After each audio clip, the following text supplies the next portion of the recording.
पहचान लिया कि ये हीरा है, ये हीरे की अंगूठी है, उसको बोला कि मैं आपको कितना दूं, आप मुझ से बोल दीजिए, जो बोलेंगे दे दूंगा। बोले बस, बोले 2 लाख।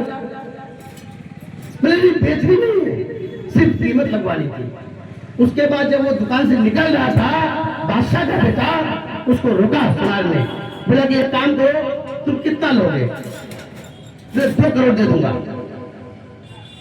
फिर वो बोला कि फिर निकल रहा था, फिर जब बाहर गया बोला कि बोले कितना लोगे?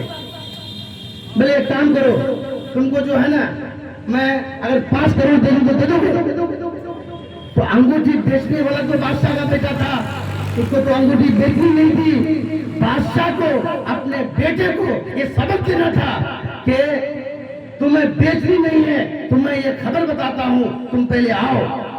जब बादशाह का बेटा जब घर लौटा तो बादशाह को बताया कि आज तो गजब हो गया। बोले क्या हो गया? बोले मैं सुनार की दुकान में गया, वो पहले 2 लाख बोला, फिर 2 करोड़ बोला, फिर 5 करोड़ बोल दिया, हमको तो मतलब हैरत में डाल दिया। तब बादशाह ने उसको बोला कि बेटा बैठो और समझो और सुनो कि दुनिया में तुम्हारी कोई कीमत नहीं है।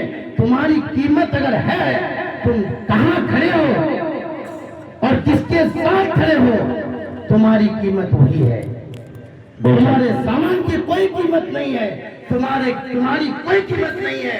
तुम नशेबाज के साथ खड़े हो, तुम्हारी कीमत नशेबाज की तरह है। तुम आलिम दीन के साथ खड़े हो, तुम्हारी कीमत आलिम दीन की तरह है। तुम नेता के साथ खड़े हो, तुम्हारी कीमत उस नेता की वैल्यू के हिसाब से तुम्हारी कीमत है कि तुम किसके साथ खड़े हो। तो मेरे बुजुर्गों, मेरे दोस्तों, आज गिरवा की सरजमीन मुबारकबाद के काबिल है।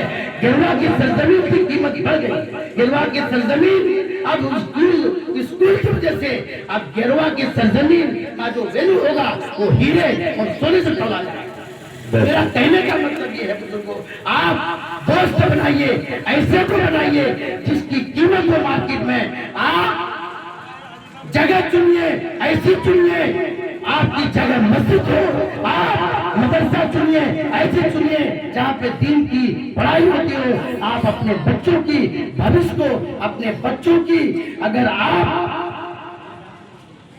बुनियादी जड़ों को मजबूत करना चाहते हैं तो आपको जगह का इंतखाब करना होगा, स्कूल चुनना होगा, मदरसा चुनना होगा।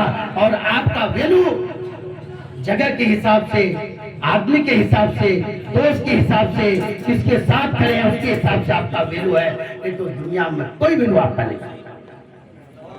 बहुत बहुत शुक्रिया हाजी साहब का काबिल मुबारकबाद की इतनी कीमती बातें हमारे सामने रखी और हम अपने निगाहों के सामने उनको कैद किया और दिल के अंदर में अल्लाह से दुआ करें कि हम सबको अमल करने की तौफीक नसीब अता फरमाए। बता रहे हैं कि कौन चीज कहाँ कितनी कीमत लगाती है, वो वक्त देखता है और वो क्या कहते हैं हैसियत देखता है। बहुत काबिल मुबारकबाद है अभी जी, बहुत माशाअल्लाह। इनको देखिए जिस तरीके से उलमा को देखना इबादत है, यहाँ उलमा भी बैठे हुए हैं और हुज्जाजे कराम भी बैठे हुए हैं और काबिल मुबारकबाद है। ये लोग अभी उम्रा करके आए हैं हाजी साहब। और बस मैं क्योंकि अभी वक्त बहुत